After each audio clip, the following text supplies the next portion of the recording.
How you doing, everyone? Anthony Taylor here from SME Strategy. Hope you're doing great today. Today I wanted to talk to you about risks in your strategic plan. So I record this video from Montreal airport, and this morning my first flight of the day, got canceled.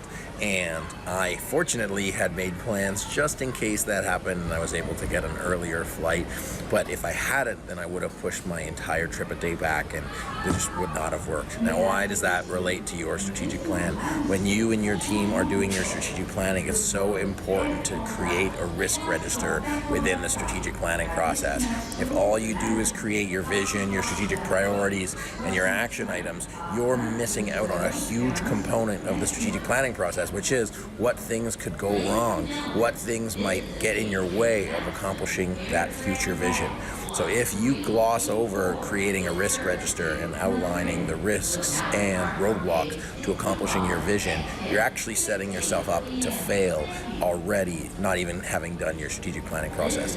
The number one risk that I see for organizations, not including things that are happening in the world around them, is actually not having the second stage of their plan laid out, getting too busy with the day-to-day stuff, the whirlwind of operations, to do the time, or to make the time to do the strategic work that's required to be successful. So if you want to be successful in your strategic plan, A, be sure to include a risk register component as part of your planning process. You can follow our 2-day agenda, do the whole thing. And B, make sure that you leave time after the meeting, for the weeks and months leaving the meeting, to incorporate working on strategic activities, not just the operational stuff. If you do those two things, you'll have a much greater chance of success in your strategic plan, which is what everybody wants.